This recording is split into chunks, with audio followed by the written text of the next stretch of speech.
My name is Brittany Giles. I'm a second year DMA student at Michigan State University, studying with Michael Croft.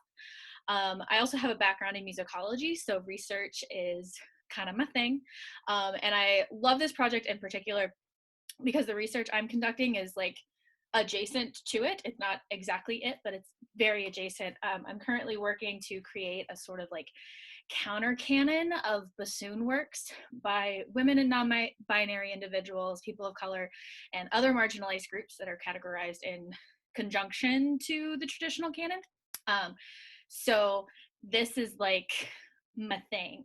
I'm also I'm also a former student of Dr. S. So all good things. So I wanted to start with, so what is your background? How did you start bassoon? What schools did you attend? All that stuff. So I grew up in, excuse me, a small town in Northeast Tennessee called Kingsport, Tennessee. And I started bassoon in 6th grade and went through the whole instrument trials and stuff like that. So I went middle and majority of high school there with Dobbins-Bennett High School.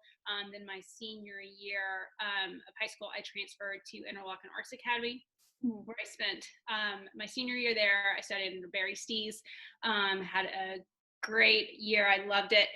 After that, I came to Texas, and so I studied with Kristen Wolf Jensen at UT. So I have my undergrad in music performance with her, and I graduated way back in the day, like a long time ago. And so previous teachers, I studied with Keith McClellan, who was at the University of Tennessee for a while.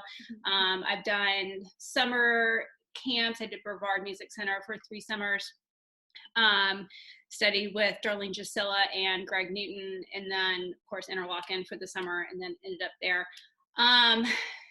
In the summers, like in college, I did Colorado College Chamber Music Festival, and I did the UNLV also Chamber Music Festival with that. So I've kind of been around a little bit, but I've been teaching in Austin for 20 years. And so it's a private lesson teacher. So I did my undergrad and then I started teaching.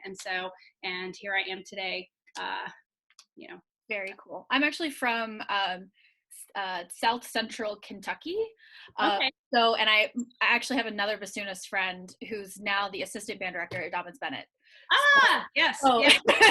Yeah. So you were like, it's a very small town. I was like, I have a friend who's literally there right now.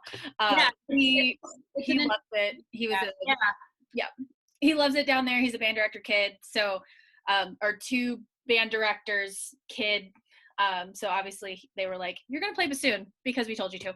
And he went to UK and all that kind of stuff, but he loves it down there. So I recognize the name. So I know where you're from. Yeah. So you say you're a private teacher. Is that your only gig? If that's the correct verbiage for that? Pretty much. It's my main source of income. Okay. So I'm very fortunate in Texas that the private lesson programs are very well supported in the school system. So that is my main source of income. And then I play with various other groups. I have principal bassoon of smaller regional orchestra called Central Texas Philharmonic, and I freelance a good bit and all of that. I do a little bit of personal training stuff on the side. I work out a lot, and so I kind of help out with that for a little extra side money and all of that. So, but yeah, private lesson teaching is pretty much what I do. Okay, so what would you say your normal work day is like then? Do you do everything on a daily basis, or is it like you have Mondays and Wednesdays are strictly for this day? What does that look like for you? So before quarantine, of course. Before quarantine, basically my teaching schedule is Monday through Friday. So like I said, we're pretty fortunate in Texas to where we get a lot of support. So I'm actually able to go into the schools. I am fingerprinted, background checked, all of that good stuff. And we are actually able to go into the schools, pull kids out of band class for private lessons. And it's all, parents are still the ones who are paying us and all that. So So essentially, my day would start somewhere between 7:30 and 8:30 in the morning. And I'd get like a couple kids before school, and then kind of throughout the band classes, I'd have some breaks. I'd work in some breaks to do reed making, practicing, all of that kind of stuff. And then I'd have like a tease throughout the day, and then a few kids after school, and then my day would be done. So essentially, my studio for this school year, up until recently, has been about 51 private lesson students that I work with every week. So is that all in one school, or do you work with multiple schools and you go to different campuses every day?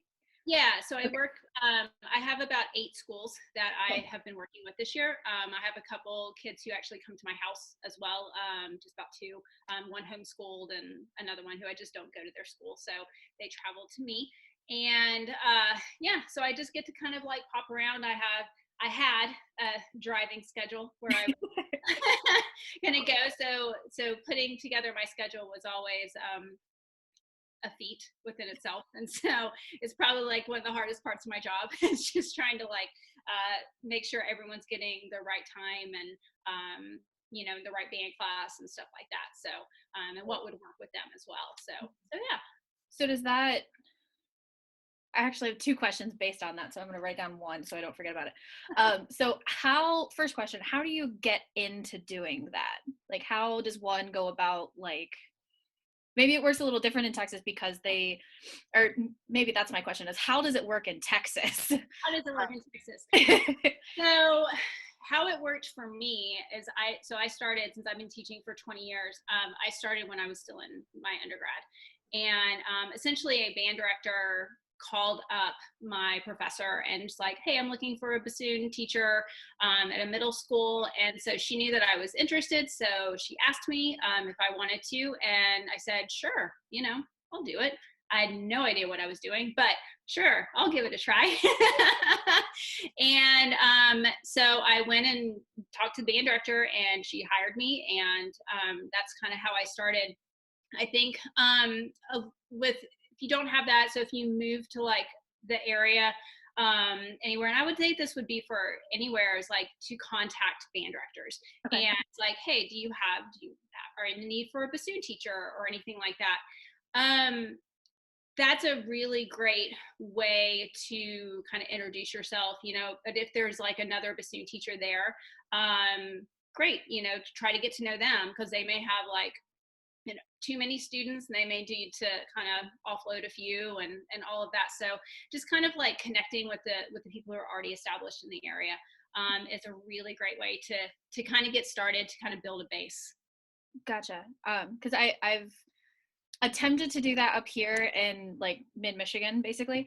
And it worked out kind of because I inadvertently got a color guard job out of it.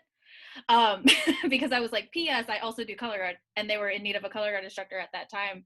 But I've only gotten 2 students out of doing that. So how do you go about, like, or I guess this is an extra question, how do you go about marketing yourself without feeling like you're being pushy, is maybe my question. That's a good question. I think just a lot of it is just kind of putting your best foot forward always, and try to get to know the band directors, because then they will talk. Band directors talk. In my, from what I've noticed, that's how I've ended up with all the schools that I've worked at through the years. I will, it's like, oh, I get this random email, and it's like, oh, I was talking to my friend and they recommended you as the bassoon teacher and all that. So if I had room, then I would take them on. And if I didn't, like, oh, well, then I would, oh, why don't you go to this person? This person's really great. So kind of word of mouth is a lot of things. And I think you just have to, like, just getting your name out is a really just kind of great way. Take all the gigs, if there's like a community ensemble, go, even if it's not paid or anything like that, go and play with it. It has a bunch of band directors in it, like, go and play with it. So that way they get to know you. And then you can just kind of put out there like, hey, kind of looking for some students if you need any help, offering to do master classes. If there is another like teacher in the area, say, hey, I'd love to do a master class or anything like that, or you want to work together and do a joint recital. I think there's a lot of ways that you can kind of get your name out there. And then over time, more and more will hopefully, start calling you up. Right. And then my second question to have to do with your crazy schedule is that, does your schedule change per semester, or I guess how often does your schedule change? So definitely every school year it changes. So at the beginning of the school year, I basically have to do a fall semester and a spring semester schedule, but I have to do it at the beginning of the school year. So with marching band being so big in Texas, Right.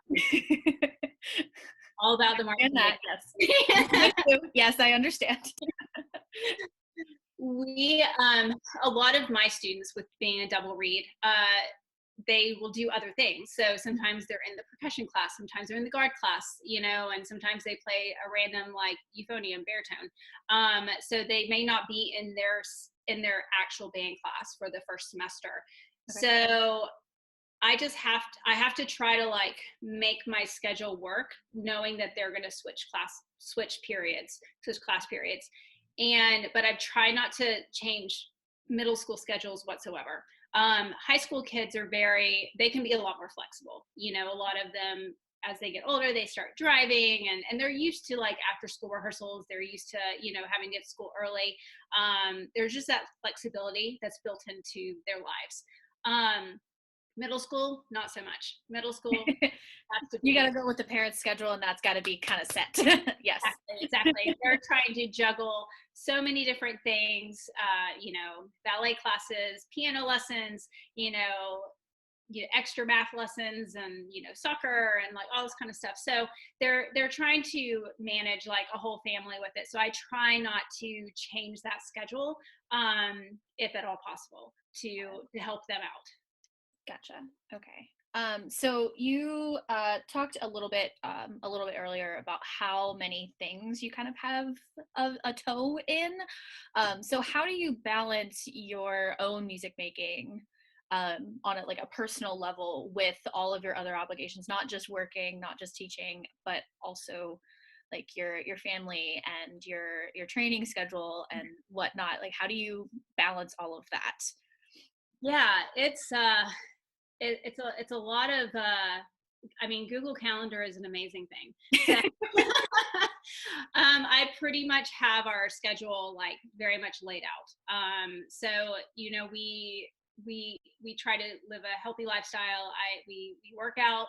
I do a lot of yoga. Like I literally have those set out in my schedule, like blocked out during for my own like practicing and music making and creative time. I try to work in my weekly schedule these breaks. So if I try to like go to a school maybe once. So that means I'll have like a block of kids here and then maybe a class period off and then like 2 more blocks of kids. So in that class period off, that's when I am trying to practice. I'm trying to, do the things that are bassoon related during my work day for that. So that way when I get home, I don't have to do that. I can enjoy my time with my husband and my cat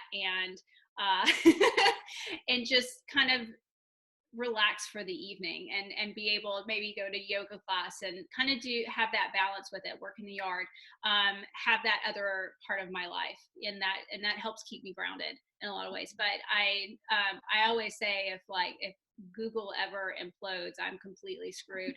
So that's me with my iCalendar. Like if Apple ever just like I have no idea what's going on in my life, even though I keep a paper planner, but I always forget to write it down. Right. So I'm just looking at my so have you kind of switching gears a little bit here, have you ever dealt with performance anxiety or imposter syndrome, especially in your line of work where you're essentially having to put yourself out there? What does that conversation look like with yourself? Definitely performance anxiety. I've always had it. I just, I feel it like, I can practice and I feel really good about it. And then I just get in my head And I start shaking. And I remember when I was playing a concert a couple of years ago, I was so like excited to play it, Shostakovich 9, and I was just like getting ready, and all of a sudden, like right in my head, it's like my heartbeat is like pounding on my brain. I'm like, what is going on? Like, and it's just, it's frustrating, to have to get that. And I've always try to get out of my head, but it's hard. It's really hard. And I get that with my students too. My students talk to me all the time. It's like, but I just get so nervous, and I start thinking about all these other things. Like, it's okay. It's, you have to be okay with yourself. Like, you have to, like, give yourself some grace in a lot of ways. Yeah. And you just try to do better, and you try to think about the things that when you're preparing for the next things, like, what is something I can do different? So obviously I let myself, be doubtful, or, didn't really think, or let the thoughts kind of get to you. And so how can I like block that out for the next one? How do I like have that faith in myself, that I can do that I've done the right work? So I think it's just a mind game in a lot of ways, and just trying to get out of your head and just let it happen is what I tell my students. Yeah. So what are your best like tip or tricks for getting out of your head? The big question. I know. Yeah. It's for, oh man. I think just kind of breathing, just focus on the breathing and not think too much. So don't think about first of all, don't think about your fingers. You should never think about your fingers, ever. Focus on the breathing. Nice. Okay, writing that down. Focus on the breathing, and make sure that you just, just think back to where you felt good about something. If some kids, they're like, I just play it better when I'm like in front of you, and in our lessons and stuff. I was like, well, then think about that it's me behind that screen, or if I think for me, it's when I'm playing something, I start getting nervous, I'll think, I'm just going to pretend that my parents are in the audience, because I feel pretty comfortable. I mean, they've heard me, play, beginning. Yeah. Yeah, very beginning. They heard all and yeah. So it's just kind of like imagining yourself in like a safe space and a comfortable space. And that's what I really encourage to my students is, just have that confidence and just breathe. Just blow. When in doubt, just blow. Take that air and just blow. That's awesome. So how often do you actually get to perform like solo recitals? Yeah, that's a second question. So how often do you get to actually perform recitals? I don't usually get to perform. I can't even remember the last time I actually performed a solo recital. I played with things and, played duets and all of that, but I haven't actually like prepared a solo recital in a really, really long time. And so should probably work on that. You got all this time now. I know. Now I have all this time. So I know like a colleague of mine here, he and I have been talking about doing a joint student recital, and to have just another opportunity for our students to perform their solos for solo and ensemble for like their parents and stuff like that. So, I think we've kind of like thrown around like, well, maybe we'll do a duet, but yeah, I don't, most of my practice time gets devoted to preparing for gigs as much, because with the type of schedule, because I have so many students, my time is limited with the practicing, so I kind of have to prioritize with what's coming up. So if I have a bigger gig coming up, then obviously I'm going to be focusing on that, and just fundamentals. I do a lot of fundamentals. I'm a fundamental teacher. That's what I throw at kids all the time. they roll their eyes at me all the time, but it's like, we're doing scales, like, and they're like, oh. Do you have any like favorite books that you throw at them or make them get? Like what is the Julia Littleton list of method books? So I start, because of a very, with starting with the level of kid that I do, you know, they're starting beginner band. So I kind of have to like, it's not the exact method that I would like to teach, but because it's like throwing in E flats from like day one, and you're just like, Right. you want me to do what? Yeah, I know. Like, that's hard, you know? So, but that's what the Essential Elements book does. And that's what they are using in band. So I actually use the Rubank elementary method, as for my beginners. Cause it kind of goes along, close enough to the band, methods. And then usually I move on after that to the Rubank intermediate method, because it focuses on dynamics, and it kind of builds in those first few lessons. And then once they kind of work their way through that, I transition over to the Weissenborn 50 studies, typically. So yeah, it seems to the progression of those books works quite well with the progression that they get in band. So I try to work with the system, by still, you know, trying to stay true to bassoon and all of that. But I have to still kind of have to work with the system to make the kids feel comfortable. So that way they don't feel like, well, we're doing this in band, but you're making me do the complete opposite over here. And, you know, and that stresses them out. So I never want to do that. So I try to like let them kind of like run side by side, you know, Right. like that. And I like veer off every once in a while. Yeah.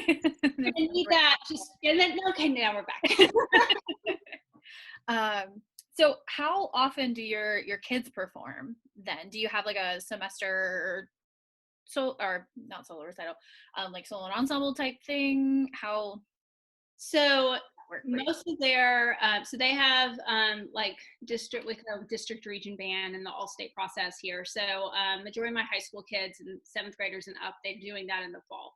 So most of the attention is to prepare for that, because they usually get the music. I mean, high school music gets announced in like end of July, and then middle school music is, there's like probably like late August, is when that is. And so those first few months of school, it's kind of focused on that. So they do that for the judges and all of that. And then in the spring semester, we focus more, we have a solo contest and all of that. So so they are preparing that. I don't typically set one myself. I did many years ago, when I had way less students, but it's been always challenging to try to like manage like 50 plus kids, sure, you know, to show up and do that and like find a spot for it and all of that. So it's been a challenge to do that. So they, you know, they perform in class and all the time, you know, the band directors here, they do their sectionals and all of that. So they are put on the spot quite a bit, which I like for them to get that experience. And it kind of gives them, kind of going back to that performance anxiety thing, it kind of gives them that experience of feeling really nervous. So without having to like put them on the spot, like my teacher's making me do this and I don't want to. Okay. Yeah. Switching gears just a little bit. So you talked about your practice and how you practice and technically what you practice. With all of us kind of going through the same thing right now where we're in quarantine, we're not really sure how we feel about it. I've, with a lot of my colleagues here at Michigan State and a lot of my other instrumentalist friends, the across the board, it's like, I don't know why I'm practicing right now. And so where do you find that motivation to practice on those really rough days where you just like have no internal motivation, basically? Yeah. So I've been setting small goals for myself. Because right now with my students lacking probably one of the most important things that, you know, they get out of band, and that's just playing with other people. I've set, kind of to keep me going, I have started recording the like second parts to the duets in their book, and like I have like the second part to all the Weiss and Born studies and stuff like that. So I'm trying to like practice them and like record them to keep myself going, first of all, because some of them I like actually have to legit practice because they're kind of hard. So and I'm putting it out there, so I don't want my students to judge me too harshly. So that's kind of keeping me going. With my schedule now during this quarantine, I actually have way less time to practice because I have tried to like fit the kids, you know, one after the other with like a little 10-minute break in between. It's like actually taking up majority of my day. And so I'm trying to like kind of find my little pockets of time, but that's really mostly what I'm doing. And I try to introduce new like warm-ups to the kids that I've kind of come across, and so I'll like play them for them, you know. I don't usually do that, and so I'm like, okay, so listen to this. And so I try to like play more in their lessons so they can hear it, but with, of course, with the delay with the computer, I can't play with them, which is what I usually try to do, is like to play like duets with them or something like that. So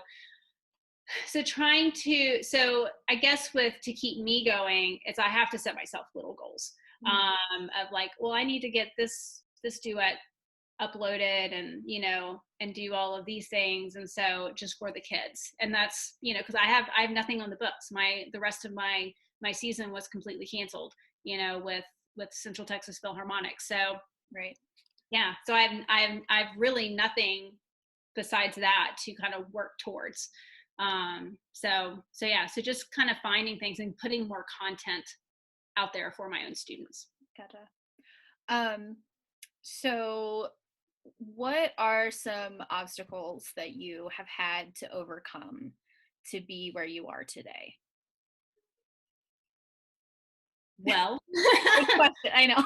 Yeah. I mean, there's definitely been some bumps in the road. I think just obviously this being one of them. Yes.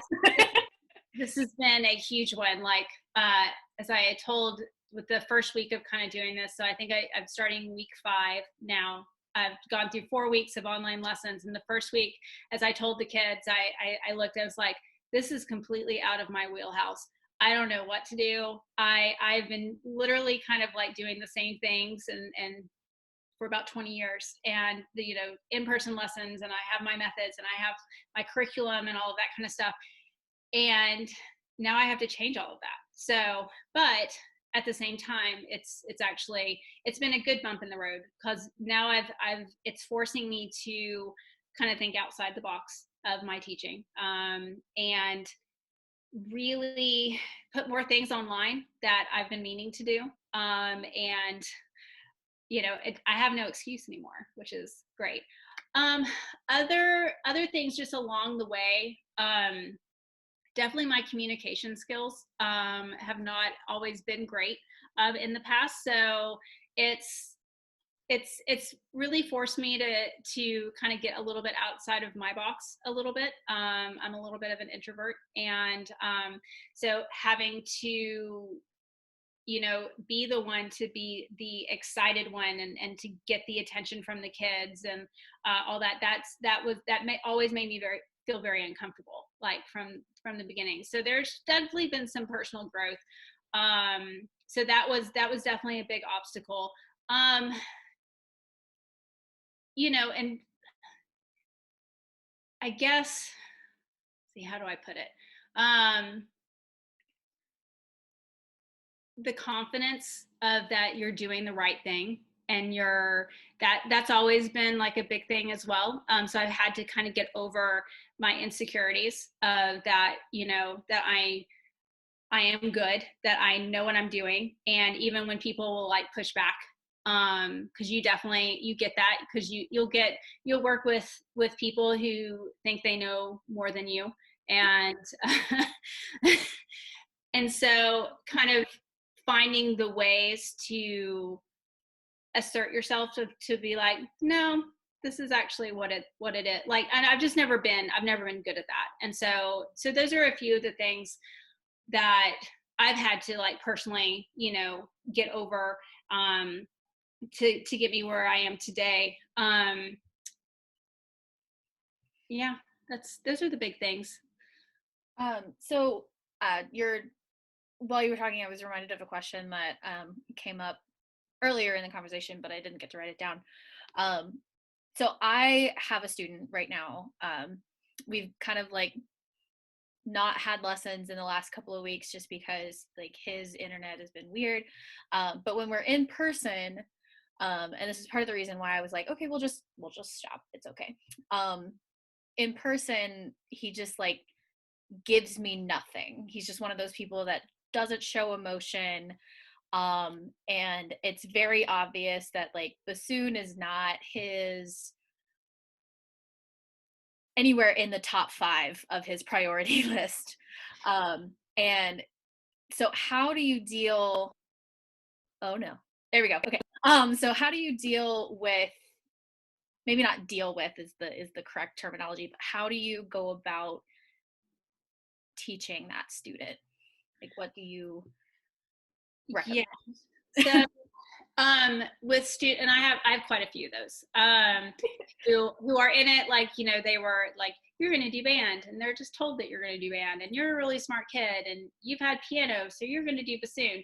But when they get into it, they're not really into it. They don't it's not really their thing, and that's okay. There's nothing wrong with that, but they're there, and you want them to be productive. What I've always found is to find out and this goes, you have to kind of get outside of bassoon. So you find out what they actually are interested in, and it could be I don't know, they like, animals. I don't know. I'm just throwing this out there. So, and they love learning about animals, and they want to be a zookeeper, and they want to do all this. And so you start like, you have to kind of like break through. So you have to like start finding out a little bit about the kid.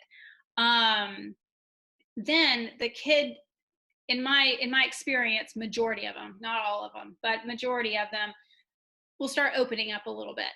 And then you start like talking about, well, he studied this and he studied this, and well, when you do this with music, this is the same thing, same concept. So you start kind of having like life lessons.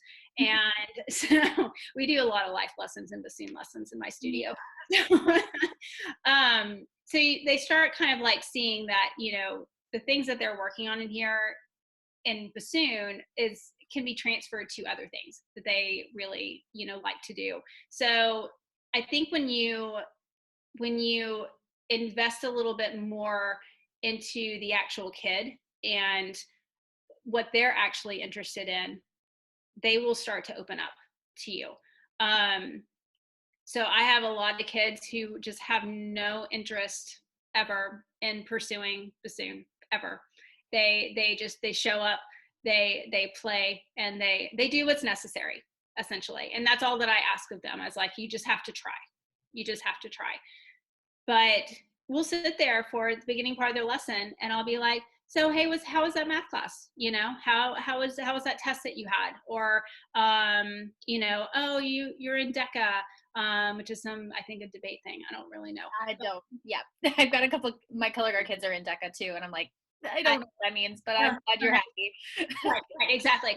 And they love it. And so I'm like, so how was your DECA competition? Like, because you had to miss your lesson last week because you were, doing that. And they're like, oh, it was really cool. I mean, I still don't maybe understand what they're doing, but the fact that I'm like asking, and then I'm like actually interested in them, will make that in turn make them a little bit more interested in what I'm trying to do, and help them with that. So one of the things that a few years ago, there was like an issue with a kid, some personal issues going on, and stuff like that. And there had been a lot of tears in lessons, and there's a lot of like, and it was, and it was a good kid and all of that, but there's all this other stuff, and there was like some behavior issues and like all this. So there was some really tough conversations, and I was talking to the band director about it. He's a really good friend, and he said, majority of our job, it's like, it's not just teaching.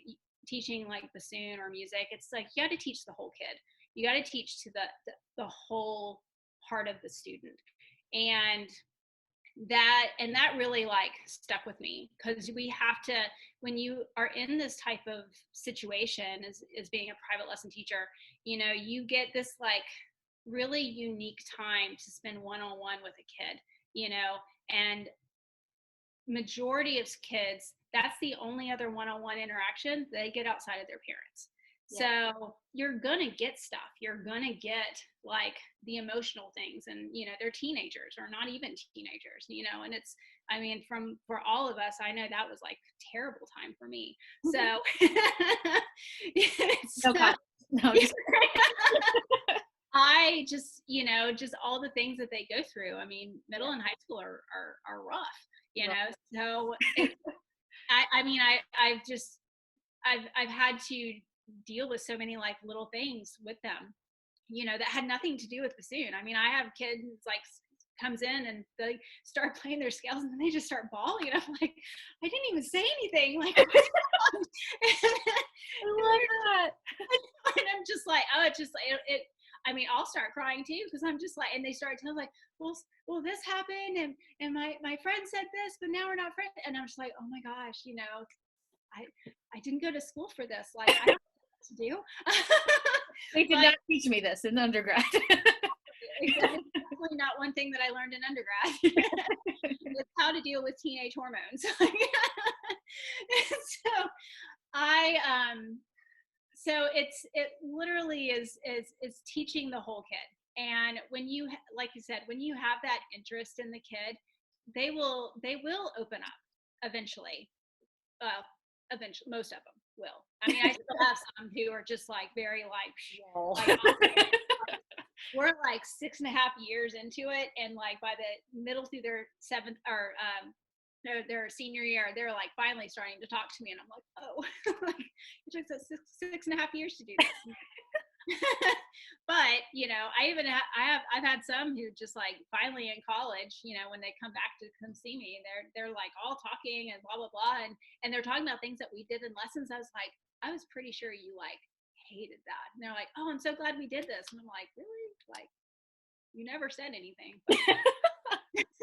Love that. Oh, oh, okay. So we are actually on my last question, which is very sad because this has been so much fun.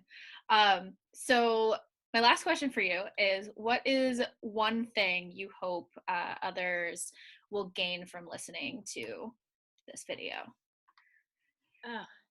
Well, there's been a lot of like just like dynamite golden nuggets of wisdom in this. Right. So I would hope that, you know, it would kind of give a little bit of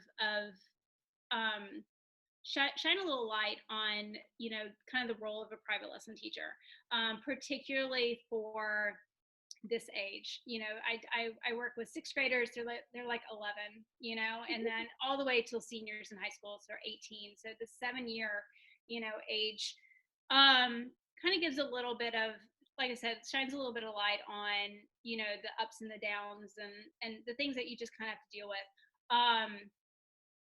And let's see. I know. I mean, there's just so the many. Biggest one for, I know I've asked a lot of big questions, but I've saved the biggest one for last, I promise. I'm so sorry. Okay. Yeah, I think just to realize, you know, it's not a thankless job. And you know, and I have to remind myself of that too, especially the days that I get frustrated. And I mean, there's a lot of days where I just like, why do I do this? Why do I put myself through this? I just want to quit. I'm just going to go do something else. And I'm like, what else would I do? Like, you know, sitting in front of a computer all day is not for me. I've learned this over the past 4 weeks. So, it's not a thankless job. There's so much that you can give back to a kid in this job. It's, you know, you can it's a great way to make a living in a lot of ways if it's for you. That's one of the big things too, is like you have to be in it for the right reason. to teach this age of kid. Like, you have to be able to break things down all the way to, you're just going to move your finger just like this, just like this. And they may not, they're like, you want me to move this finger? No. That one. Or they're even like the funny ones, like go from C to E flat. Yeah. That one. I love those jokes. Yeah. I don't. So it's having the patience, you know, of doing that. And I mean, I love my job. I really do. I love this age, which is really strange, because who would ever want to like actually say that they love, you know, 11 through 18-year-olds. But I do. I love starting them out from the very beginning. I love hearing their first sounds. Like, they're terrible. And all of them, every single one of them are terrible. But I love it. I love doing that, and then seeing them grow through the years.